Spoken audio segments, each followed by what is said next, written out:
il motore. E io ho sempre avuto il motore, fin dall'età di 8 anni.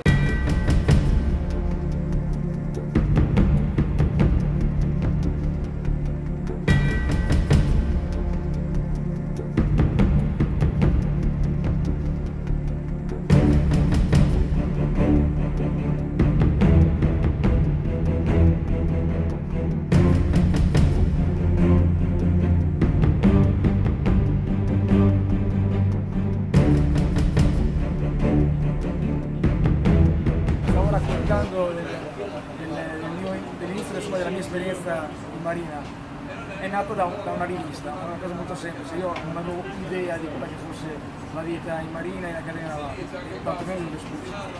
Però uscì un articolo molto interessante su Max, che era un mensile, non so se c'è ancora, non credo, che era molto bello, e c'era un articolo su un cadetto.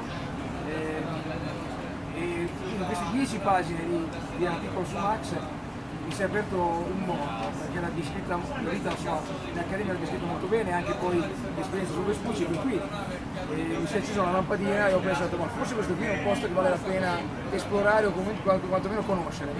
E così è stato, ho fatto partecipare quindi al concorso e mi sono accorto che tutto mi riusciva piuttosto facile, sorprendentemente, perché pur essendo un mondo lontanissimo, e questo poi diciamo è l'epilogo finale. Sono finito a comandare questa nave dopo 31 anni,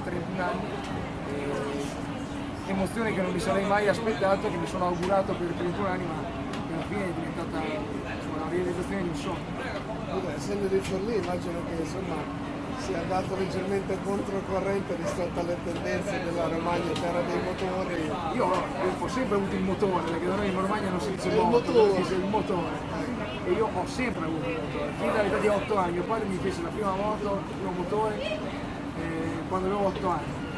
E poi ho sempre avuto motori, Minarelli da cross, Minarelli 6 marce, i testi, il KTM, poi sono entrato in marina, quindi poi i barche. E adesso ho un Ducati, per cui la passione, sì, ho uno Scrambler, quindi la passione per le moto non mi ha mai abbandonato. Quindi diciamo che ha avuto un percorso parallelo a quello per le barche, per le navi, per la vela. Io ho un Ducati Street Fighter con il quale ho fatto non so se la conosce, la Fight Speed. No, io diciamo che non sono un competitore, se non faccio gare, le moto, ho sempre avuto un certo rispetto delle moto, però sono un ducatista, ma vengo dall'esperienza di arlista, perché ho avuto per 22 anni una Harley Davidson, per cui l'ho provato un po' tutto, sono passato dal cross al custom e adesso mi sto godendo Ducati questi ultimi anni. Però giudicare insomma della fedeltà della moto penso che non tornerò mai più indietro ad altri tipi.